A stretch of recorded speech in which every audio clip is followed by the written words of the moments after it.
The first day I decided to study the Laotian language, I got on my bicycle with a blank notebook and I rode downtown to a laundry shop that had what was, from my perspective, a list of vocabulary written out in chalk for various types of clothes and how much it would cost to wash them there.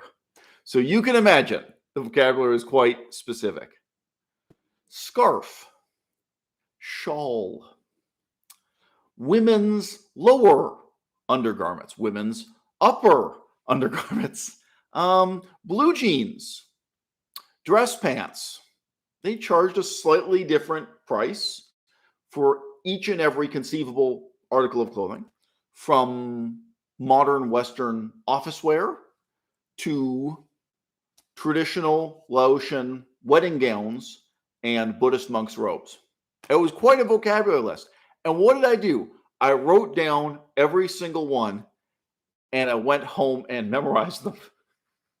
This was not the whole of my plan.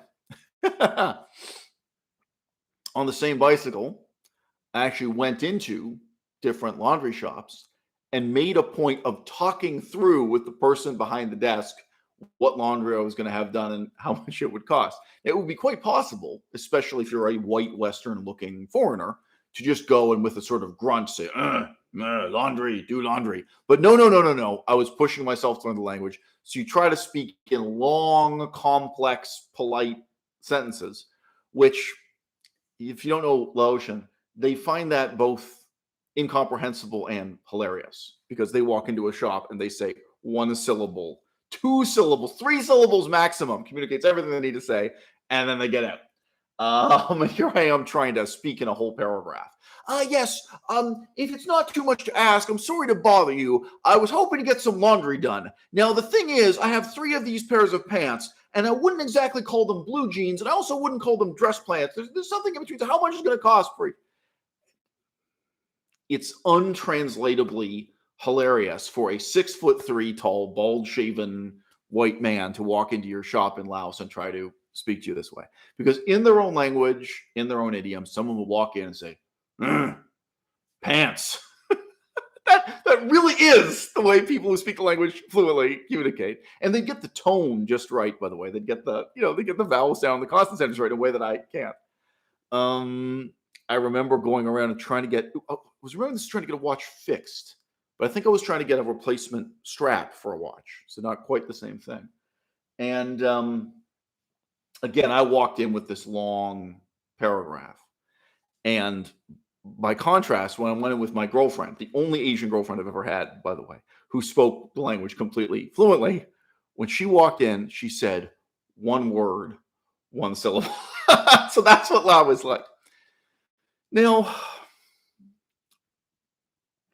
we live in a culture that massively overdiagnoses autism, what's now called autistic spectrum disorder, that groups together all kinds of people who have unrelated medical and psychological problems and brands them with the term autism, puts them in the category of autistic one way or another. In case you don't know, just recently, the concept of Asperger's has been removed from this complex equation.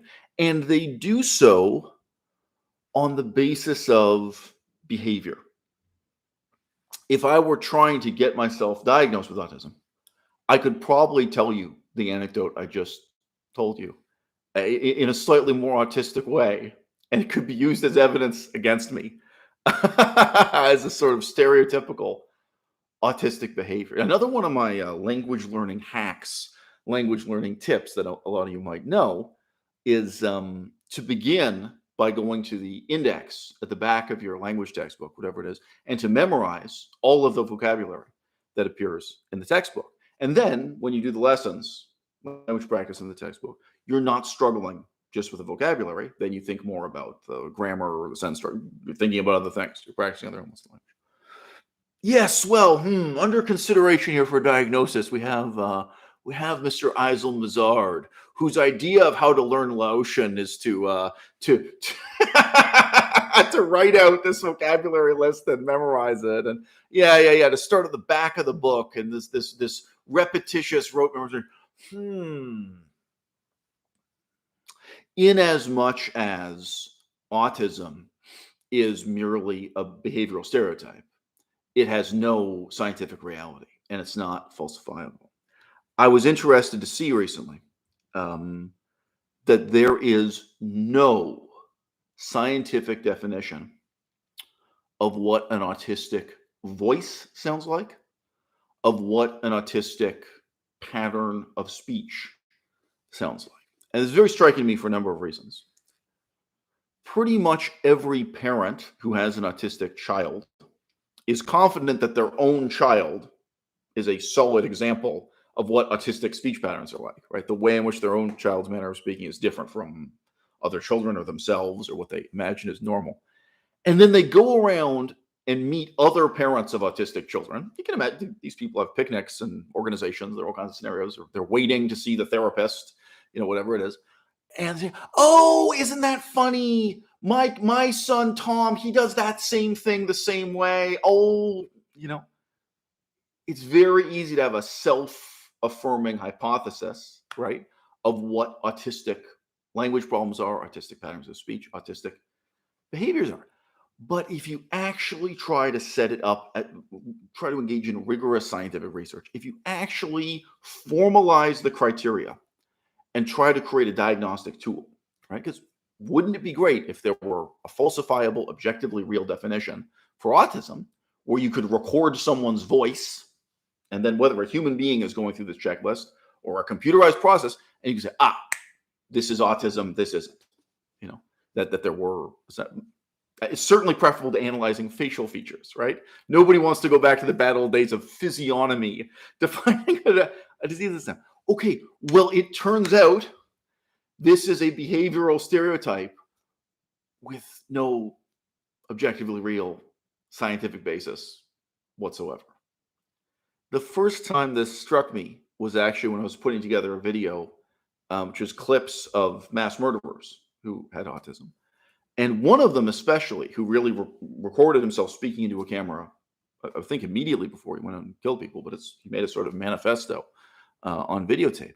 What was so striking to me was that in his speech, in his performance, he did not seem autistic at all. And in that guy's case, there was tremendous evidence that he was indeed autistic. And in my opinion, not just slightly autistic. It wasn't a borderline case or something.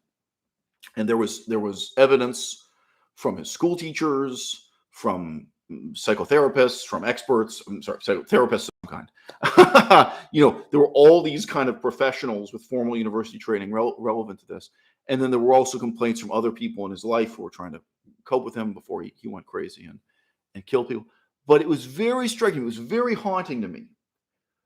So you're telling me that someone who has all this hard evidence, having been through the diagnostic criteria, it's a proven fact this person has autism, that they can sit on camera and give this monologue and from my perspective seem normal, especially in terms of the use of language. Now, more and more YouTubers who really are autistic now upload monologues to this same website. And when you contrast them, this may also seem very striking to you. They don't speak with one voice. They don't have one set of recognizable verbal tics. But maybe your attitude instead will be, just like the parent of an autistic child I described before, maybe you will only notice the similarities, right? You won't notice the differences. So we're living through a period of time when, on the one hand, nobody wants to be diagnosed as retarded. Nobody wants to be diagnosed with a mental disability, but especially not with an incurable mental disability. They don't want a mental disability they don't want to be diagnosed with themselves or their son or daughter. They don't want to be diagnosed with something that will exclude them from the education system, that will disadvantage them forever in terms of education and employment. And the attitude toward autism has become one of enablement, empowerment. This is not insuperable. one of the most commonly said things on the internet is that autism in no way impairs intelligence. Unlike, of course, I've heard this from autistic people, and I've heard it from an amazing array of people on the internet. The dogmatic insistence that a diagnosis of autism has nothing to do with your intelligence. You can be highly intelligent and nevertheless be autistic. And then how exactly they define autism. There's tremendous variety in this. I heard an autistic woman stating her conclusion after many years of research that she believes autism is entirely a symptom of capitalism. That if it weren't for the capitalist system trying to exploit us and trying to keep us down, that autism wouldn't exist at all. And she is not trolling. She is dead serious. This is her conclusion. And thus that her own symptoms, her own disease, are a response to the oppression she endures in a capitalist society. And yet, of course, unintentionally, there's a sense in which her thesis overlaps with mine. Because when I'm saying that it is our particular 21st century capitalist society that results in the massive overdiagnosis of autism, all kinds of people are being diagnosed as autistic who could be diagnosed as something else, who could be diagnosed as learning disabled, who could be diagnosed as mentally retarded, could be diagnosed as, I don't know, eccentric. Right? A whole range of people are being diagnosed with autism, frankly, for what could be called sort of capitalist reasons in response to the pressures capitalist society and our capitalist education system puts on. Certain kind of strange sympathy with her hypothesis, no matter how absurd it may be. And on the other hand, I'm very aware of the extent to which our capitalist society encourages us inculcates into us what could be bluntly called autistic patterns of behavior. Being the sort of character who will sit and repetitiously study and memorize something again and again and again until they can get an A+ on the test, on the exam, that certainly is encouraged, isn't it? Now, some people would fault the example I already gave you of how I first started learning Laotian by saying, no, to learn a language, you should be in a warm, encouraging social environment. Learning a language, you should go out and drink beer at the pub and watch sports with your friends. And there are all kinds of different approaches to this. There's sort of a theater therapy approach that's all about, kind of theatricality and acting out scenes together. There are certainly people who would say the best way to learn a language is through music and so on. There are all kinds of different. There are certainly people who say watching television and so on, right? But you have an education system. You have an economic system. Shall we say we take a sort of factory-based approach to learning? Right? We're interested in what can be accomplished in the minimum amount of time with the minimum amount of labor, not the minimum amount of labor by the student, the minimum amount of labor by the teacher, minimum cost to the institution, which is starting to look a lot like students sitting alone with their cell phone playing a video game to learn a language, getting it right. Like Duolingo is infesting the high school education system, university education, so on.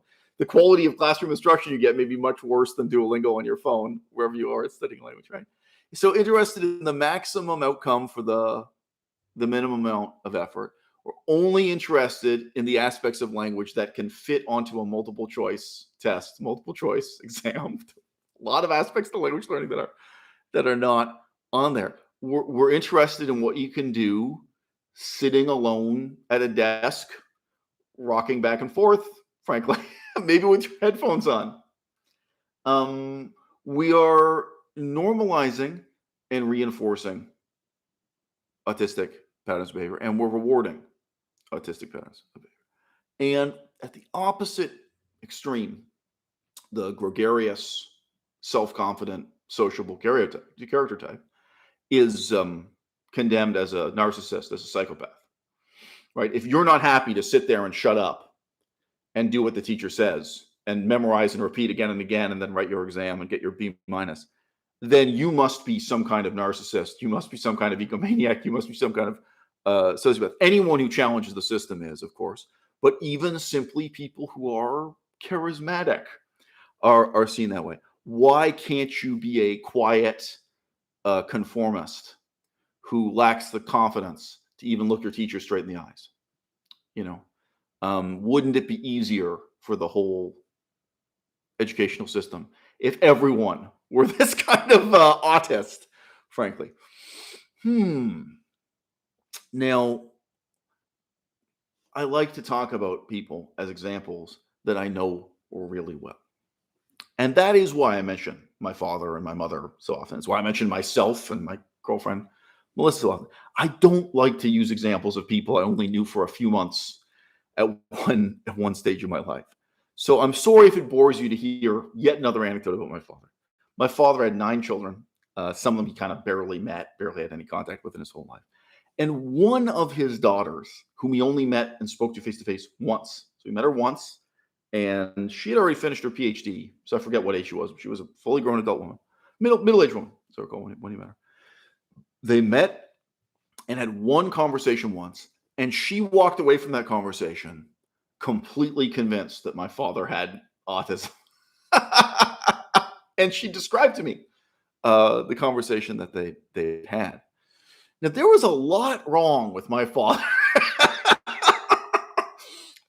Quite a few different diagnoses could be applied to my father. There was a lot wrong with that guy. And I would definitely say he is someone who struggled with a learning disability. I've met only a couple people like this. I've met a couple people with the learning disability where we can't read well. Dyslexia. I've met a couple people who had dyslexia and kind of compensated or overcompensated in some ways. That's by the way, it's not just one pattern. Different people respond to that in different ways. But I knew one guy who had dyslexia and he got a PhD in English literature, and he talked to me about that, like in depth, you know. And earlier in his life, he had gone into the military service, and he was very aware of. He was kind of really working hard to conceal his dyslexia while he was in the U.S. military. It was an interesting story. And then he developed and eventually got a PhD in English literature.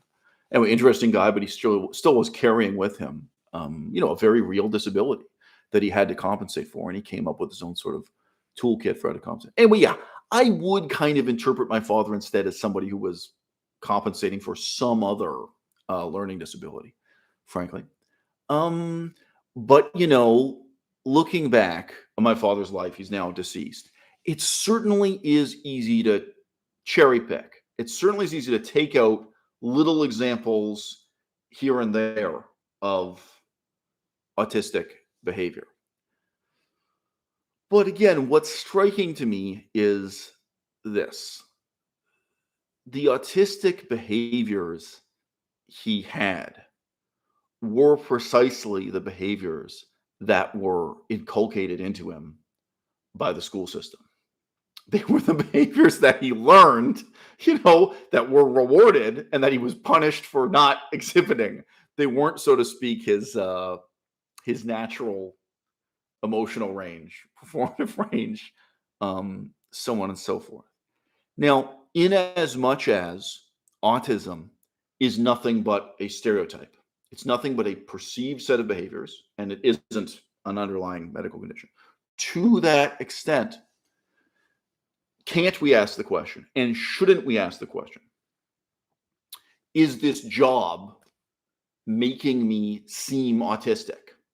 If you have a certain kind of repetitious, denigrating job, isn't this course of study, this education, making me seem autistic? Isn't this inculcating into me a set of behaviors that any other reasonable person would perceive as autistic, even if I myself don't, on some medical level, have autism?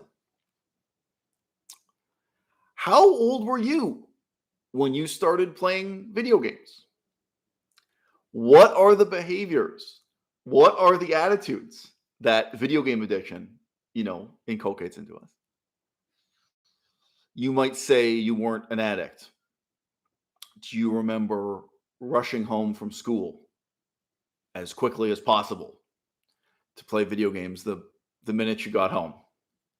Do you remember rushing over to your video game console or to your computer so you could start playing video games immediately as soon as your parents finished eating dinner, as soon as they allowed you to leave the dinner table? Can you remember refusing to come to the dinner table for as long as possible? No, mom, just another minute.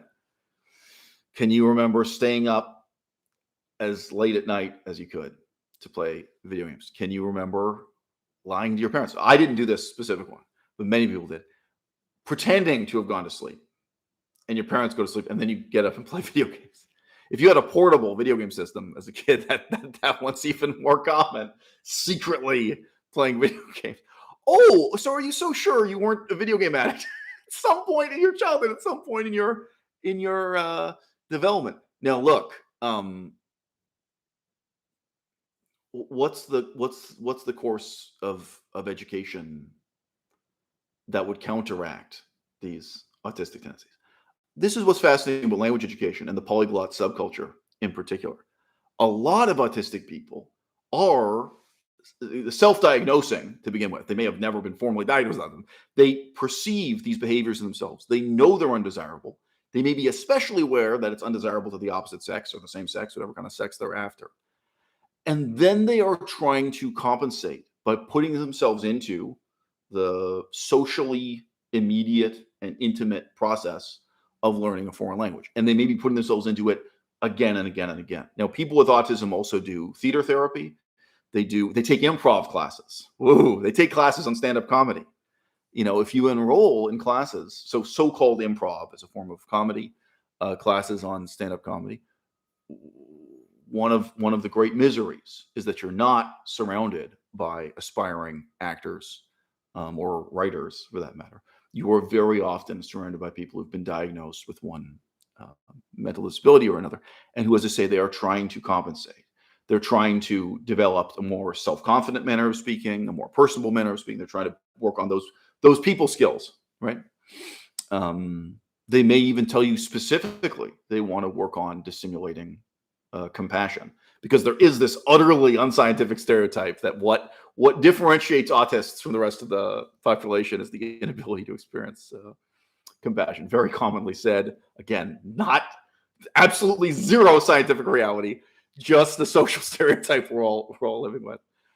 Good luck coming up with a scientifically valid definition of compassion. Topic for another video, and it's a video I've already made, believe it or not. It's a chapter of my book too. What is compassion? Yes. But anyway, if you don't have a scientifically valid definition of compassion, you cannot possibly define autism as the scientifically valid disease of people lacking this thing you can't even define. It's really ridiculous. So people throw themselves into learning a new language. They throw themselves into engaging with a foreign culture. And they throw themselves into competing with other people on the internet in this strange sport of language learning, of being a polyglot. And they don't do this in a state of rebellion against the educational system. They certainly don't do it in a state of rebellion against the capitalist system, right? They do it in an ever more perfect conformity to those expectations. They're studying for the exam with those exam-based methods. And again, to be self-critical, you can look at the extent to which the methods I recommend for language learning are not so different, because my approach does involve memorization of vocabulary, for example. And I'm very harshly critical of some more kind of emotional approaches to language learning that seem to me to be coddling you and encouraging you and making you feel good about yourself and building up your self-esteem, but you're not actually learning the language. So, that some of this criticism applies to me, as we'll come back to, I think, in the conclusion of this video. My point is not to suggest to you that I am pure. On the contrary, I think for all of us here, when you look back on your life and you think, what were the experiences, what were the jobs, what were the hobbies, what were the activities I did that made me more autistic? I actually think that's a question very much worth asking. Again, for a lot of you, the answer is going to be a period of video game addiction you had or something like that. Maybe you used to play RuneScape, an online video game, and you would simultaneously have some kind of, telephone connection to other players, internet audio, and would be getting angry and screaming at the other players. And you look back at that now and you think, boy, the playing of the video game, the frustration with not getting satisfaction the minute you press the button, and then screaming at other people and having these kind of meltdowns, having this kind of extreme emotional reaction. Looking back at it now, what were the effects of my behavior? How did that maybe change my behavior with my girlfriend 5 years later or something? How did that form my sense of what's normal for adult life? What's normal, what's acceptable, or just how I react in those situations? I think all of us can look back on these things. Well, guess what? I taught myself a series of languages that are incredibly difficult to learn with incredibly hard work. And I am self-critical in precisely this way. I don't think the study of these languages made me a better person. I think in many ways the study of these languages made me a worse person. But, look at theater therapy. Look at people taking a course on stand-up comedy, a course on improv, a course on learning to act, learning to do what I'm doing just right now. And there's Toastmasters. There are these different classes you can take for how to go speak. For one thing, it's not the cure for autism. But for another thing, I'm pretty sure all of those experiences, they really only make people feel more self-confident in their own autistic behaviors. I think it ends up just enabling stereotypically autistic behaviors, giving you a sense of self-righteousness, certainty, in those same behaviors. Now, you learn to make eye contact. To be fair, it's not all bad. And for me also working as a teacher, there are people who in university can't make eye contact. That they're not all autistic. It's a stage they haven't developed past. There are people who can't hold a normal conversation for all kinds of different reasons. Not only autism. Okay. So when you look at language learning, when you look at the commitment to learn just one language and to deal with just one cultural divide, cultural gap, or what have you, I've warned you before to think about the price, think about the opportunity cost, think of what you could be doing with your life. I've warned you to think about the brain damage, so to speak. This is part of your mind you never get back again to use for some other purpose, And in many different videos under many different headings, I've asked you to think about the person you want to be 5 years from now or 10 years from now, and which way this is leading you, right? And I've told you to think about the outcomes too.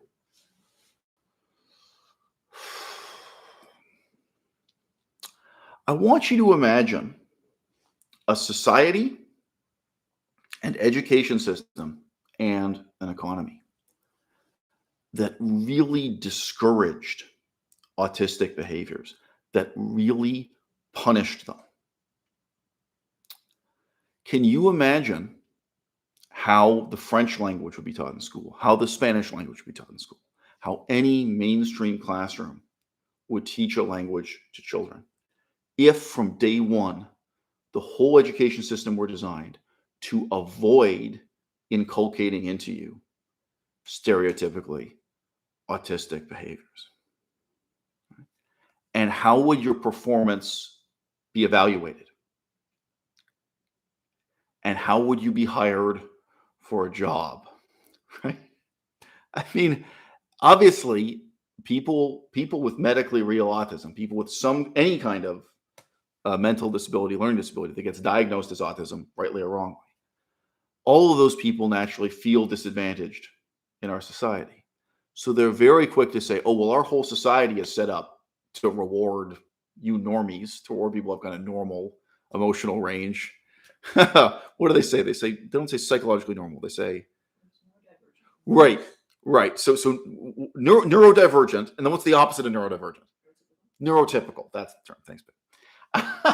They say, oh, well, the whole society is this kind of conspiracy only to reward neurotypical people and neurotypical people. No, it's not.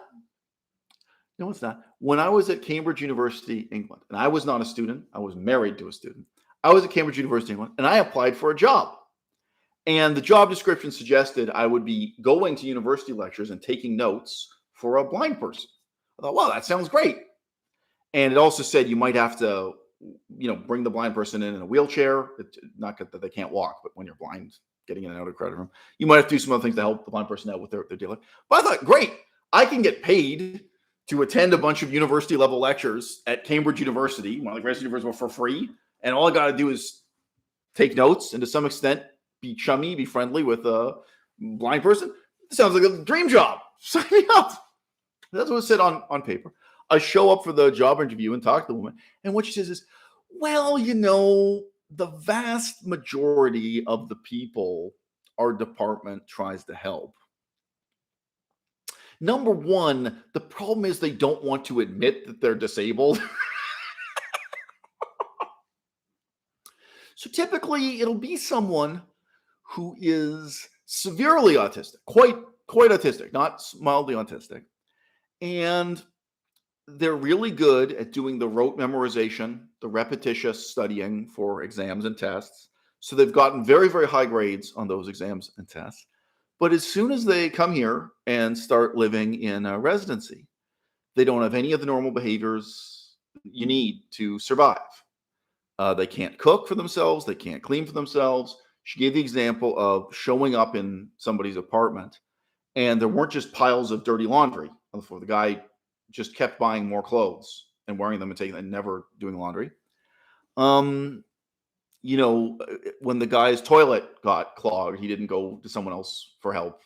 Like, he can't do anything to get rid of. This is someone who's really very significantly mentally disabled, and he's sitting in the corner. And the hardest part of the process is convincing this guy to sign a form admitting that he's mentally disabled and needs help so that they can justify their budget and provide help for this guy. And she said the people in their department, they do his laundry. It's the most ridiculous thing. This guy has a scholarship to be at Cambridge University, England. And there you are doing his laundry. I didn't get the job, by the way. My whole life would be different if really, really think about what a different. So she talked this through, that really what they were dealing with was people with so-called high-functioning autism. Now, what does high-functioning mean? It means you can get a high grade on the test, right? It might be that everything else is wrong with you, but you can still get a high grade on the test.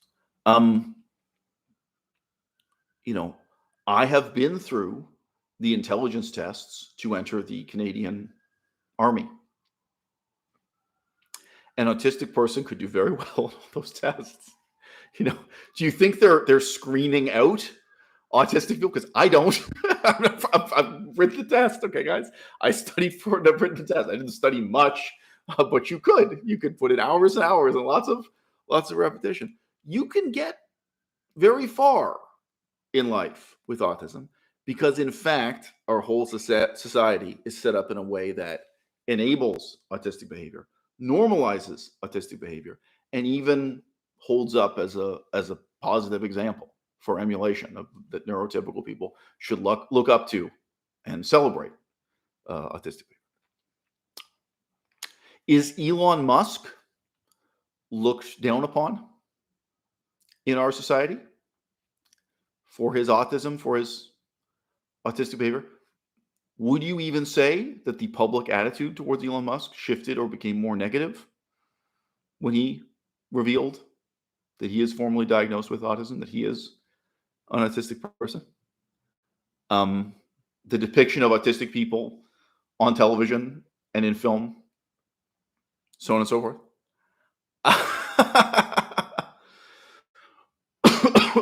I'll take a moment to read comments in the audience. Melissa, if you feel comfortable, if you have any questions or comments, it's got to be, I deal with a lot of edgy, disturbing subjects on this channel. I admit, I understand there are 37 people in the audience right now. A lot of you have not hit thumbs up. I understand you don't want to give thumbs up to this video and have the record of that thumbs up, haunt you for the rest of your life. Decades from now, you're going to be asked, why did you give thumbs up to this video? I've heard a lot of people talk about the possibility, actually, of, even though it's impossible, um, of the possibility of Elon Musk becoming president of the United States. He's not born in the United States of America, therefore it's impossible. Just mention you have to be born on American soil to be elected president of the United States. I've never once heard anyone say that Elon Musk is not suitable to be president of the United States because of his autism.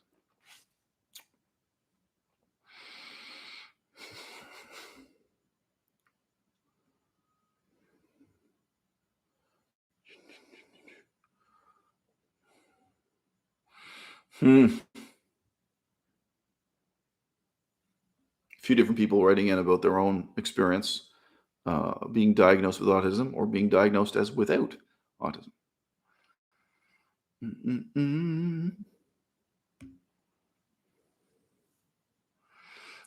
Great question. Is this an alpha male versus beta male talk?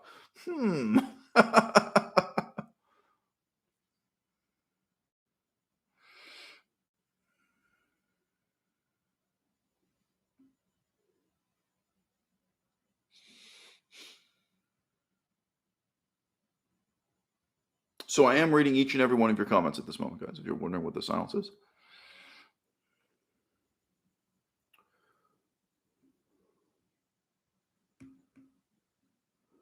Right. So James mentions that he's had many people tell him that he has autistic behaviors, even though he is not on the spectrum. Well, okay, point one, I've already said it. We're living through a time when autism is a very, very broad um, behavioral stereotype. I think it can be compared to being a psychopath. What is being a psychopath? It's not a scientifically valid concept. It never has been, by the way. Now, by contrast, a totally unscientific concept that was popular for many years and is now out of fashion, multiple personality disorder. Multiple personality disorder doesn't exist. It never has existed, by the way. Okay, people will not so lightly accuse you of having multiple personality disorder. But yes, we're living through a time when it's very easy for someone to have autism ascribed to them over some quite trivial behaviors. Now, the anecdote about my father. So my father was meeting his own biological daughter for the first time, and it turned out to be the last time. And he's meeting her as a middle-aged woman. She described to me his behavior and what he'd said and so on. And I can tell you right now, that was how my father acted when he was nervous. And he was obviously just extremely nervous and trying to conceal it and trying to be kind of the life of the party. Her description, and I understand what he was actually doing was really awkward and off-putting and seemed autistic. Like, I get that. But, I'm listening to the story and I can imagine him doing that. It's like, oh God. That's really him just kind of being a dork. It's just him kind of being a nerd. And, I get it. That's the only time you met your own biological father. Right? This is your diagnosis on that basis. But maybe it would be more challenging for you to have a little bit of sympathy, using sympathy as an analytical tool, and see what an extraordinarily stressful situation it is for him, right? Like, he's stepping in that situation. He's never met you before. He's never met you before because your mother hated him so intensely that she prevented him from ever seeing you, blah, blah, blah. You can kind of fill in the blanks there. I am not saying my father is a good guy or a nice guy. He was a terrible human being. But, there are explanations for that behavior, other than autism. Now, very serious social science research has been done on whether or not one human being can discern lying, dishonesty in another. And long story short, the answer is no. And the most, grave warning that comes out of that research is people like doctors, people like judges, people like police officers, they are less able to discern who is lying and who is telling the truth, precisely because they think they are able to discern who is lying and who is telling the truth. So who among us can discern autism? And, you know, if autism just is a behavioral stereotype, right? We all have to get honest about what the criteria are. And then the fact that each and every single one of those criteria can be exhibited by a non-autistic person. For example, just because they're nervous. So I did talk about this in one of my books. When a police officer interrogates you, do you look down at the floor? The police officer may interpret that as you being ashamed of yourself, as a sign of guilt rather than innocence. When a police officer interrogates you, do you look him in the eye and respond in a confident, self-assured voice? The police officer may interpret that as a sign of your innocence, but he may interpret that as a sign that you're a psychopath. Police themselves are very much burdened with these, pop psychology things. Oh, you're an egomaniac, you're a narcissist, you're a psychopath. Police diagnose people with narcissism and psychopathy all the time, just casually and in passing. And now the police officer is even more hostile toward you. So, this is indeed, especially in the United States of America, this is why you have to exercise your right to remain silent. No matter what you say, it will be used against you in a court of law. So you have to say absolutely nothing at all. And again, something as harmless as looking down at the floor, looking at your feet, because you're nervous, because you're sad, because you're tired, because you're upset, this can be interpreted as autism. It can be interpreted as dishonesty. Right?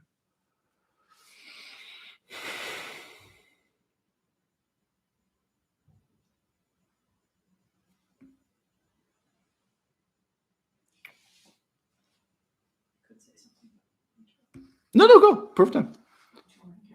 Yeah, you want to? Sure, I want to. Hey, hello. So my mother is a nurse, and she always encouraged me to go into health fields. And for a while, I was actually taking courses in order to become a speech pathologist. And one of the clientele of people who work as a speech pathologist are children with autism or adults with autism who need help with their speech.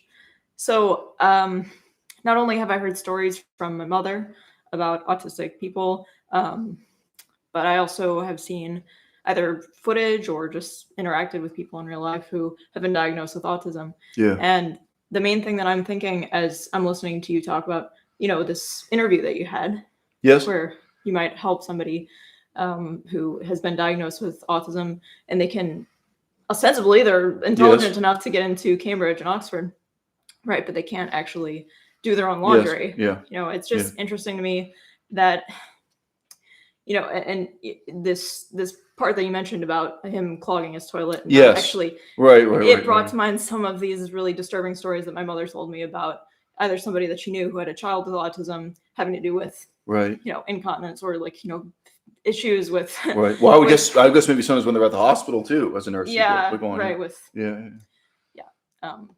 Pretty gross human bodily functions and this kind of thing. Yeah. It's just weird to me that is the same diagnosis that we give to somebody who is, we don't know what's going on in Elon Musk's private life. We don't know if he has these issues, but it just. Do you think Elon Musk can do his own laundry? Yeah. Go on. Yeah. So that's the main thing that is hard for me to just accept that this is the same diagnosis. Right. Every time I do a video about autism, by the way, I get a bunch of fan mail from my regular viewers letting me know that they're autistic. So a disturbingly high percentage of my fans are diagnosed with autism, in case you hadn't guessed, by the way. Look, if you're fat, pretty much everyone knows the medical advice you're going to get. You can put a different hat on it. You can put different lipstick on it, but you need to be eating fewer calories than you burn. You can burn more calories through exercise. You can eat fewer calories through diet. You can do a combination of both. There were a few different variations. These are all variations. In terms of the laws of physics involved here, there are kind of only two levers, diet and exercise, and there's what you're going to do with either one. One going up and one going down. You're going to get weight loss, muscle gain, et cetera, et cetera. when we are dealing with autism, whether we talk about autism as a behavioral stereotype or autism as a mysterious but presumably real medical condition, or many different medical conditions sharing one diagnosis because of behavioral stereotype, when we get into autism, instead, we are talking about the perfectly paradoxical situation in which seemingly every course of treatment only makes the disease worse, right? If you take someone with autistic behaviors and let's say you put them into the army and you give them a newfound sense of self-confidence in using a gun, in marching, and taking orders, in fulfilling all the requirements that the army does. You have not you have not improved the underlying autism, you know. I have met a few guys who were in and out of the armed forces where I wondered. Again, I can't diagnose these people with autism, but I've met a few guys who've been in and out of the armed service, and there was something wrong with the guys. And you thought, wow, okay, the strong silent type, Okay, this is in a sense. I think if you had an autistic younger brother, if you had an autistic son, a career in the military, it could be one way to go. Like, look, kid, I'm going to put you in an environment where you're told very clearly what to do. There's no ambiguity. You follow the orders and you're okay. You don't, you're in trouble. It's a rules-based system. Everything's out in the open. Everything's explicit. It doesn't rely on, subtle innuendo and nonverbal cues. It doesn't rely on compassion, whatever that means. Maybe you can get into the army, right? If you take someone with autism and you put them into the theater and you teach them how to memorize a script, right? There's an old joke in the theater. I think this is 100 years old. Maybe it's 200 years old. This joke. It says, oh, these young actors today, they follow this new fad book on how to be a great actor. And it says you have to read the script 15 times before you go to audition. I just don't understand. I don't understand. That's not the way we did it in my day at all. I would never go to an audition without reading the script 100 times. There's a lot of repetition in acting. There's a lot of rote memorization. And of course, there is a dissimulation of mood. You dissimulate compassion. You dissimulate anger. Okay, you can go through that, and you haven't treated autism. You haven't treated the underlying behaviors, right? You've provided a kind of training in how to present yourself as a non-autistic person. And what I see going on in language education, especially the polyglot world, especially the autodidact world here on YouTube, teach yourself a language, is two types of people. One type of people, they are the people who have autistic behaviors. Again, whether it's just a behavioral stereotype, they may have autistic behaviors just because they grew up isolated, playing video games, and in a horrible education system that is based on rote memorization and reinforcing autistic patterns of behavior. They grew up the way they grew up. There may be no medically real component to it, but they have autistic behaviors. They're aware of these autistic behaviors, and they are trying to counteract those autistic behaviors through language learning. So I think you can imagine a young white guy from Nebraska who grew up playing Japanese video games and maybe watching Japanese cartoons and reading Japanese comic books. And he's a bit of a shut-in, and he has seemingly autistic behaviors. And he says, okay, I have to get out there. I have to develop my social skills, my empathy, so on and so forth. And he does it by learning Japanese, studying Japanese, trying to get a Japanese girlfriend. If you have not seen this pattern of behavior before, welcome to the internet. I mean, you've probably seen this hundreds of times before, right? Where language learning, language education is the cure for their autistic behaviors, if not their autism, their learning disability, whatever it may be, as a compensation and coping method.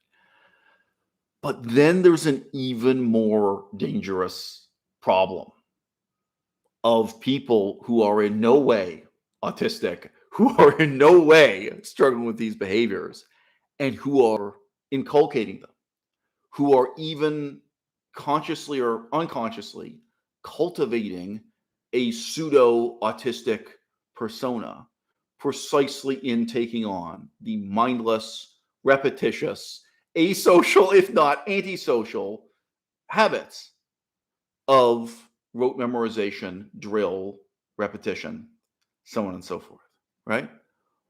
How do you compare the psychological effects of training to be an actor and, training to be an actor in your own first language and learning a foreign language? They're remarkably similar, aren't they? Right?